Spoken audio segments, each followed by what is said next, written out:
नमस्कार, फिर पैसा बोलता है में आपका स्वागत है। मैं आनंद श्रीनिवासन। आज बहुत अनोखी दिन थी। ट्रंप साहब ने और 25% टैरिफ लगा दी और मार्केट बहुत भारी तरह से गिरी। 1:30 बजे 250 पॉइंट नीचे थी, 80,000 का पॉइंट गिर गई। उसके बाद 3 बजे के बाद किसी महाशय ने मार्केट में खरीदारी की, आईटी इंडेक्स और बैंक इंडेक्स को ऊपर उठाया और उधर से मार्केट रिकवर हो गई। इसके बारे में आज बात करने के लिए और अनेक कंपनी के बारे में बात करने के लिए मेरे साथ मेरे दोस्त शाश्वत स्वामीनाथन है। शाश्वत, आप पूछिए। तो अब जो ट्रम्प टैरिफ है वो 50% तक गया है और हमें पता नहीं है कि कितना ड्यूरेशन तक ये चलेगा। तो इस टैरिफ वॉर में हम गेम थियरी का एनालिसिस कर सकते हैं। तो मेरा ये सवाल है जो हम बीरिच में भी बात किए थे, हमारे इंग्लिश चैनल जो है, पर मैं आपसे पूछना चाहता हूँ क्योंकि वहाँ एक डिबेट हुआ था मुझे और विनोद के साथ हाँ मैंने देखा हमारे नहीं अभी तक। हाँ, तो यही दो स्टैंसेस थे। विनोद जी कह रहे थे कि देखो अब जो ट्रम्प कर रहे हैं वो एक टेम्परेरी सिचुएशन है और दो दो वर्ष में वो चले जाएंगे और फिर सब कुछ नॉर्मलाइज हो जाएगा। मैंने कहा था कि जो भारत का पोजीशन है, हम एक वीक पोजीशन से नेगोशिएट कर रहे हैं क्योंकि मुझे लगता है कि जो इंपोर्ट्स हमसे यूएस कर रही है और वो इंपोर्ट्स स्टिकी नहीं है, क्योंकि जो टेक्सटाइल्स हो, ज्वेलरी हो, फार्मा, वो जेनेरिक फार्मा हो, उनको जेनेरिक फार्मा वो कहीं और सोर्स कर सकते हैं। और फार्मा जो है, फार्मा एक अनोखी सेक्टर है क्योंकि वहाँ लोग कितना भी दाम आप बोलें वहाँ खर्च करने के लिए वो तैयार हैं क्योंकि उनके पास जो इंश्योरेंस है उससे वो खर्च करते हैं। तो मेरे हिसाब से फार्मा, आईटी जो है, आईटी में टैरिफ लगाना बहुत कठिन काम है, तो आईटी उतना प्रभाव नहीं होगा। और जो फार्मा जो है वो जेनेरिक ही है और जो आर एंड डी कैपेबिलिटीज़ है वो यूएस में ही है। तो जो बेहतरीन या फिर नवीन जो दवाएं आती है वो यूएस से आता है। तो इसके कारण मैंने कहा कि फार्मा, आईटी, टेक्सटाइल्स तो एक एसेंशियल नहीं है, उनके पास बांग्लादेश है, वियतनाम है और भी सप्लायर्स हैं। और जो है ज्वेलरी, वो भी एक नॉन एसेंशियल गुड है। तो मैंने कहा था कि ये सब नॉन एसेंशियल है, बल्कि जो हम अमेरिका से हम जो डॉलर्स लेते हैं उसके साथ हम तेल खरीदते हैं और दूसरी और प्रोडक्ट्स खरीदते हैं।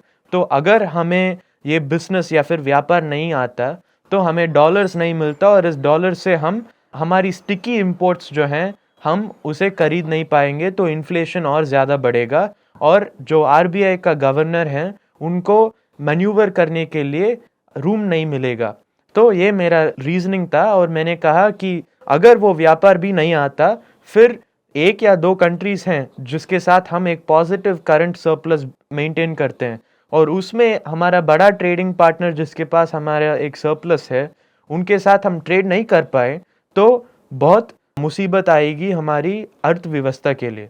तो मैंने कहा कि ट्रंप साहब को पता है कि हम एक वीक पोजीशन से नेगोशिएट कर रहे हैं, इसलिए वो और प्रेशर लगा रहे हैं हमारी प्रधानमंत्री के ऊपर। ये मेरा पोजीशन था और आपको पता है उनका पोजीशन। तो आपको क्या लगता है? मेरा पोजीशन आप जैसा है, आप ही का पोजीशन है। सिर्फ एक फ़र्क है, जेनेरिक मेडिसिन बनाना इतना आसान नहीं है। ठीक है। तो आपको फेडरल ड्रग अथॉरिटी से परमिशन लेना पड़ता है, एफडीए। एफडीए से प्लांट लगाना पड़ता है, आपको क्वालिफाइड स्टाफ चाहिए, उतना आसान है। इसीलिए ट्रम्प ने फार्मा को बाहर रखा है। ठीक है। ये 50% टैरिफ फार्मा पे नहीं लगेगा। ये डिफरेंस ऑफ ओपिनियन है मेरा और आपका। ठीक है। बाकी सभी आपने ठीक कहा है कि हमारा लगभग 20-25 बिलियन डॉलर सरप्लस है अमेरिका के साथ, कि ऐसा कोई देश नहीं है जिसे हम 25 बिलियन डॉलर सरप्लस में हैं। बाकी सभी देशों से हम ज़्यादा इंपोर्ट करते हैं और कम एक्सपोर्ट करते हैं। भारत का ट्रेड डेफिसिट लगभग 250 बिलियन डॉलर के ऊपर है। तो ये 20,000 हमारे लिए इम्पोर्टेंट है। अमेरिका का trade deficit nearly trillion dollars थी। ये $20 उनको कुछ नहीं मायने रखता फायदा पहुंचेगा। है। फ़ायदा या नुकसान नहीं होने वाला है। हाँ। आपने ठीक बोला। तो ये पोजीशन ऑफ बिग स्ट्रेंथ में है ट्रम्प, हम पोजीशन ऑफ वीकनेस में हैं। हमें पहले अपना स्ट्रेंथ और वीकनेसेस क्लियरली पता लगाना चाहिए। दूसरी बात ये है कि जो प्रधानमंत्री के करीब के इंडस्ट्रियलिस्ट हैं, उन पे बहुत ज़्यादा केसेस लगे हैं। ठीक है। और जो ट्रम्प का क्लोज एक नेगोशिएटर, उन्होंने एक किताब लिखा है जिसमें उन्होंने सीधा लिख दिया है कि भारत में 7 उद्योगपति इस गवर्नमेंट को चला रहे हैं। ठीक है। रॉबिन लाइटवेटर, जिससे मैंने तमिल में बात की है। तो ये पोजीशन है। ट्रम्प को ये $20 बिलियन इम्पोर्टेंट नहीं है। ट्रम्प कुछ और चाहते थे, हमारा प्रधानमंत्री ने उसे नहीं दिया। क्योंकि उनको भी वो चाहते हैं। वो क्या है कि अपना नाम, ट्रम्प बराक ओबामा से compete करना चाहते हैं, उनको नोबेल पीस प्राइज चाहिए। तो उनको पता है अगर कॉन्फ्लिक्ट रुक गया तो नोबेल पीस प्राइज मिल जाएगा। तो वो भारत और पाकिस्तान की कॉन्फ्लिक्ट को उन्होंने रुकवाया। प्रधानमंत्री ही बोल रहे हैं कि वांस ने फ़ोन की 3 घंटे के बाद हमने रुकवा दी। सीधा बात, प्रधानमंत्री कह रहे थे कि या फिर पार्लियामेंट उनका में प्रधानमंत्री राष्ट्रपति? ने कहा है ठीक है। कि मैंने जेडी वांस से बात की, हाँ। 3-4 घंटे के बाद हमने रोक दी। तो ये सही बात है कि उनका राष्ट्रपति ने ये युद्ध रुकवाया? लगता है, हमें पता नहीं। वो कह रहे हैं। ट्रम्प ने 30 बार कह चुके हैं हाँ। कि मैंने वॉर रुकवाया है। ठीक है, जो भी हो। हाँ, हम उनसे क्रेडिट नहीं दे रहे हैं। ठीक है। भारत के इतिहास में 2 ऐसे बार हुए हैं जब हमने क्रेडिट दूसरे आदमी को दे दिया है। 65 की वॉर में हमने टाशकंट डिक्लेरेशन साइन की और सोवियत यूनियन को क्रेडिट दे दी। 99 में जब कारगिल का युद्ध हुआ 97 में, तो नवाज शरीफ भाग के क्लिंटन के पास गए और क्लिंटन ने बोला तुम वापस, आप बिल क्लिंटन के बारे में? बिल क्लिंटन ने बोला वापस अपना ट्रूप्स को बुला लो, मैं सरेंडर करूंगा, ठीक है। सर ये पीस ट्रीट सीज फायर करवाऊंगा। जब पाकिस्तान के फौजी वापस पाकिस्तान की ओर चले गए, हमने युद्ध विराम कर दी। ठीक है। और वाजपेयी ने बोला कि क्लिंटन की गुड ऑफिसर्स से ये खत्म हो गया। इस बार वो नहीं हो सका, तो ट्रम्प को ईगो लग गया, ईगो वुंड हो गया, क्योंकि पहला रशिया यूक्रेन में उन्होंने पुतिन को सपोर्ट की, लेकिन पुतिन ने साइन नहीं किया, तो उसको हमारे प्राइम मिनिस्टर से नाखुश थे। तो वहाँ शुरू हो गया ये इरिटेशन। पर हमारा प्रधानमंत्री क्या कर सकता है? वो बोल सकते हैं ना, मैं गुड फ्रेंड, ट्रम्प ने पाकिस्तान से बात किया, उसके बाद हमने ठीक है। स्टॉप किया। पर रूस में क्या कर सकते हैं वो? रूस में भी हाँ। गवर्नमेंट, भारत एक गवर्नमेंट कंट्रोल्ड इकोनॉमी है पेट्रोल और डीजल में। रूस के बारे में बात करें या फिर भारत में ठीक है। ओपन मार्केट नहीं है। ठीक है। तो उन्होंने पेट्रोल और डीजल का दाम 100 रुपया के ऊपर रखा है, ठीक है। और उन्होंने एलपीजी का सिलेंडर 1000 रुपया रखा है। अगर आप रशिया से चीप इंपोर्ट करते हैं और हमको चीप पेट्रोल, डीजल और एलपीजी सिलेंडर देते हैं, तो लोग आपके साथ होंगे। ठीक है। हमसे फुल पैसा वसूल हो रहा है, फुल पैसा से ज़्यादा वसूल हो रहा है। 70% oil, Russian oil, 2 company import कर रहे हैं। एक है रिलायंस, दूसरा है रॉसन सॉफ्ट, नायरा। ठीक है। दोनों भारत में सप्लाई नहीं कर रहे हैं, सारे एक्सपोर्ट कर कर पैसा कमा रहे हैं।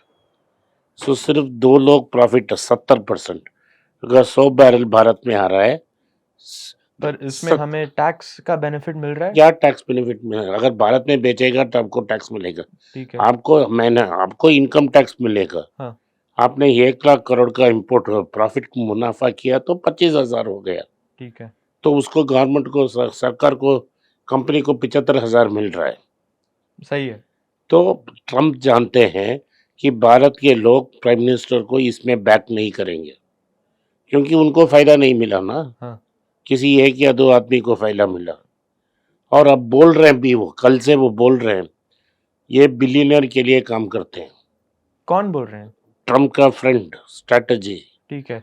तो ट्रम्प नहीं बोल रहे हैं, ट्रम्प का दोस्त। राष्ट्रपति की ऑफिस से? एक जमाने में था, अब बाहर बैठा है, ठीक है। लेकिन ट्रम्प का दोस्त है, वो बोल रहा है। ठीक है। और उसी दिन अदानी ने पोर्ट्स की पोजीशन से रिजाइन कर दी। क्यों? चेयरमैन, हाँ, क्योंकि उनके ऊपर अमेरिका में केस है। ठीक है। पर ये भारत में क्यों रिजाइन कर रहे हैं फिर? हाँ, वही पूछ रहे हैं लोग। ठीक है। तो ये सब एक साइड हो रहा है। दूसरी साइड ये प्रेशर टैक्टिक्स इसीलिए है क्योंकि 25 अगस्त नेगोशिएशन शुरू करना है। हाँ। भारत में ट्रम्प चाहते हैं दो चीज, सोयाबीन, मेइस जो जेनेटिकली मॉडिफाइड है वो भारत में सप्लाई करना चाहते हैं कैटल फीड और चिकन फीड के लिए। वन, गेहूं बेचना चाहते हैं, तो उनको एग्रीकल्चर इंपोर्ट्स करना चाहिए, मार्केट को कैप्चर करने की कोशिश कर रहे हैं। अगर वीट इंडिया में आया और चीप दे दिया तो तुम्हारा किसान का फिनिश्ड, बिकॉज उनके पास वीट बहुत सरप्लस में है। पर मेरा एक सवाल है इसमें, इतने दिन उनको ये एग्रीकल्चरल एक्सपोर्ट्स का कोई मतलब नहीं था, पर आज क्यों बहुत बातचीत हो रहा है। ठीक है। और दूसरा है कि डायरी प्रोडक्ट्स, ठीक है। ट्रम्प अपना दूध और चीज भारत में बेचना चाहते हैं। क्यों वो इतना उत्साह हो रहे हैं इसके ऊपर? अब ये पहला प्रेसिडेंट है, वो ट्रेड डील बोल रहे हैं, पर अच्छा दूसरा डील टर्म में भी टैरिफ था उनके ऊपर, तो उन्होंने कुछ नहीं किया। उस समय नहीं किया, इस बार कर रहे हैं भाई। ठीक है। उसने इलेक्शन के पहले कर दिया मैं ये सब करूंगा, तो उसमें भारत ने कंसेशन नहीं दिया। ठीक है। क्योंकि कंसेशन देने से किसान रूठ जाएगा। क्या ये वो यूएस के राष्ट्रपति जो हैं उनका वोटर बेस को रूरल वोटर बेस है ना भाई। हाँ, तो और पढ़े उनके लिखे लोग किसान, नहीं है, हाँ, सब रूरल बाकी हैं, तो हाई स्कूल ग्रेजुएट्स हैं, ये सब ये काम करते हैं ना एग्रीकल्चर काम, वो ब्राउनी पॉइंट लेगा ना, तो उनको व्यापार देने के लिए ये कर रहे हैं। कर रहे हैं। ठीक है। पर हम क्यों एक्सपोर्ट्स एक्सेप्ट नहीं कर रहे हैं फिर? क्योंकि आपका किसान अभी तो आपके पास वीट का भंडार बड़ा है, ठीक है। आप वीट खरीद रहे हैं घर में और स्टोर कर रहे हैं 4 साल 5 साल, हाँ। आपके पास राइस का सरप्लस है 2-3 साल, तो अगर अमेरिका से और वीट आता है तो दाम गिर जाएगा। वो अच्छी बात है ना। क्या अच्छी बात है, किसान बिगेस्ट एम्प्लॉयर एग्रीकल्चर है, हाँ। तो किसान भूखा मरेगा ना। अरे ठीक है। यार 70% आपका वर्कफोर्स एग्रीकल्चर में बैठा है ना, तो हम- अगर गेहूं का दाम ऑलरेडी उसको कष्ट में है फार्मर, हाँ। गेहूं का दाम और गिर गया तो वो क्या करेगा? पर हम लॉन्ग टर्म में ये हमारे जो भारत के किसान हैं उनके लिए हम क्या कर सकते हैं? दूसरी बात है, आज है। उन्होंने दिया, लाइक आपके सोक्रेटिस ने बोला democracy is like a short term sweet shop. पता है। तो अगर तुम करेला दोगे हाँ। और बोलेगे 10 साल बाद तुम्हारा हेल्थ ठीक हो नहीं, जाएगा, वो सही बात है। तो मैं पूछ रहा हूँ कि इस कैच 22 से क्या सलाह है या फिर क्या समाधान है इसमें? समाधान है उसको मैनेज करना पड़ेगा, तो चीज देना चाहिए। क्या दे सकते हैं यार, वो? मैं नेगोशिएटर नहीं हूँ भाई, ठीक है। आप नेगोशिएटर हैं, आप तो सर्वज्ञानी हैं, तो आप नेगोशिएट करें ना, आपका दोस्त है, हमने दोस्त नहीं बोला। पर जो आप किसने बोला है Barack my good friend Donald? नहीं, तो वो बात है, पर मैं क्या कह तीन रहा हूँ, तीन बार किसने मीटिंग पब्लिक मीटिंग की? वो सही बात तो है। तुम करो ना। नहीं, पर मैं पूछ रहा हूँ कि क्या वो मानेंगे या फिर क्या मंजूर मुझे करेंगे? पता नहीं भाई, मैं नेगोशिएट नहीं कर रहा हूँ। ठीक है। जो अमेरिका से रिपोर्ट्स आ रहे हैं वो चाहते हैं गेहूं, मेस और सोया। ठीक है। मेस और सोया जेनेटिकली मॉडिफाइड, वो भारत को इंपोर्ट में बेचना चाहते हैं। ठीक है। अगर ये सब चीज इधर आया, तेरा किसान जो ऑलरेडी सफर डेट में मर रहा है और मर जाएगा। ठीक है। दूसरा, हमारे पास मिल्क का गलट है, हम किसान दूध को रोड में बहा रहे हैं, ठीक है। सो पोर कर रहा है उसको, वेस्ट में डाल रहा है, ड्रेनेज गटर में पोर कर रहा है। हाँ। तो अगर उस जब और मिल्क अमेरिका से इधर आता है और वो सब्सिडाइज कर चीपली बेचता है, तो तेरा किसान का क्या हाल होगा भाई? ठीक है। तो ये कैच 22 सिचुएशन है। तो ये टैरिफ तो- सिचुएशन क्या होगा फिर? तो कुछ देना पड़ेगा, कुछ समझौता हो जाएगा, 15-20% लगेगा ही लगेगा। और इसका सबसे बड़ा इम्पैक्ट लिस्टेड कंपनीज में नहीं होगा, होगा एमएसएमई इंडस्ट्री में। क्यों आप ऐसे कह रहे हैं? क्योंकि वो भारत में सबसे बड़ा एक्सपोर्टर्स लिस्टेड कंपनी नहीं है, ठीक है। सबसे बड़े एक्सपोर्टर्स हैं जो एमएसएमई कंपनीज, वही बहुत एक्सपोर्ट करते हैं। तो आप कह रहे हैं इससे कि क्या होगा, हाँ। उधर नौकरी चले जाएगा, हाँ। बट जो कंजम्पशन है ना, प्राइवेट कंजम्पशन वो गिर जाएगा। पर आप कह रहे हैं तो हम देखें तो आईटी में प्रभाव नहीं पड़ेगा क्योंकि उसको टैरिफ लगाना या बहुत। बट लेकिन जो कॉर्पोरेट ड्रामा उधर हो रहा है अमेरिका में, हाँ, सारा कॉर्पोरेट नर्वस होकर 3-4 महीने 6 महीने से नया कॉन्ट्रैक्ट खर्च नहीं कर रहे हैं। नहीं साइन कर रहे हैं। ठीक सो है। आपका आईटी में भी जॉब्स जा रहा है, एमएसएमई में भी जॉब्स जाएगा, उसका डायरेक्ट इम्पैक्ट इकोनॉमी में डायरेक्ट इम्पैक्ट नहीं तो होगा। टैरिफ डायरेक्टली प्रभाव नहीं करता, फिर भी इनडायरेक्टली हो रहा है। क्योंकि लोगों को डर नौकरी है। नहीं लगेगा। ठीक है। अगर लोगों को नौकरी नहीं लगाए तो कंजम्पशन किधर से आएगा भाई? हाँ। अगर मेरा नौकरी चला गया, हम्म। मैं टूथपेस्ट के बदले नीम का दांत यूज करूंगा ना मैं। पर ये 25% जो टैरिफ लगा रहे हैं किस गुड्स में हो रहा है फिर? मैं बता रहा हूँ ना, टेक्सटाइल 50% हो गया भाई। हाँ। लाइट इंजीनियरिंग एक्सपोर्ट्स, ठीक है। जैसे मोटर वोटर, वो सब में, टेक्सटाइल्स में, लेदर गुड्स में, हाँ। ग्रेनाइट में। में, ज्वेलरी में भी। ज्वेलरी में, हाँ। और सब कुछ जो भी तुम हैंडीक्राफ्ट्स है वो hand सब। सब में लग रहा है भाई। पर ये आईटी सब और छोटे छोटे कंपनी तैयार कर रहे हैं। तो क्यों आईटी और फार्मा बहुत स्टॉक मार्केट में गिर रहे हैं फिर? फार्मा एक्सपेक्ट कर रहे हैं ठीक है। कि क्योंकि उसने बोला है कि मैं करूंगा। ठीक है, वो भविष्य में देख रहे हैं। उन्होंने बोला 2 साल में 250% तक। पर वो 2 साल में रहेंगे या फिर? अब हाँ। 2 साल रहेंगे भाई। अमेरिका में 4 साल का पर प्रेसिडेंशियल अगर वो टर्म है। वो मिड टर्म में कांग्रेस ही जाएगा ना। हाँ। जो वो करते रहेंगे ना, कुछ भी करते रहे तो जाएंगे कोर्ट जाओ। सो कंफ्यूजन 4 साल के लिए रहेगा। ठीक है। उसके बाद डेमोक्रेट आना चाहिए, उसको ठीक करना चाहिए, बहुत दिन लग जाएंगे। तो आईटी क्यों टीसीएस 30% गिरा है? क्योंकि इसीलिए गिरा है ना कि कॉन्ट्रैक्ट नहीं देना, नया कॉन्ट्रैक्ट शुरू नहीं कर रहा है ना, तो उनका अर्थव्यवस्था में कुछ गड़बड़ है फिर? या वो रिस्क नहीं लेना चाहते हैं ना। ठीक है। अगर उसने नया कॉन्ट्रैक्ट दे दी और बिजनेस नहीं आई तो वो क्या करेगा? पर टैरिफ नहीं है तो फिर भी वो लगेगा ना फिर? टैरिफ नहीं हुआ तो भी प्रेशर होगा हाँ, आईटी में। वही कह रहा हूँ। टैरिफ एक पूरे सिचुएशन को और भी बुरे बन रहा है। ठीक तो है। हमको ये समझना चाहिए हाँ। कि हमारा पोजीशन वीक है। हम आप अमेरिका से बातचीत करके, कुछ बातचीत उल्टा सीधा कह के उसको सीधा करना चाहिए, उसे सौंप लगाना चाहिए, उसके खुशामद करना चाहिए। ठीक है। पाकिस्तान ने खुशामद कर दी ना। हाँ, वो सही है। हाँ, तो वैसा खुशामद आप भी करो। ठीक है। आज के लिए इतना ही। आपने इस पॉडकास्ट को सुना, इसके लिए मैं आपका आभारी हूँ। हो सके तो वीडियो को लाइक कीजिए, चैनल को सब्सक्राइब कीजिए और बेल नोटिफिकेशन दबाएं। इस वीडियो को अपने दोस्त और रिश्तेदार के पास भेजें और उनको देखने की आग्रह करें। नमस्कार, धन्यवाद, जय हिंद। जय हिंद। नीचे एक ईमेल स्क्रॉल हो रहा है, इसका ईमेल एड्रेस है paisaboltahai.np@gmail.com।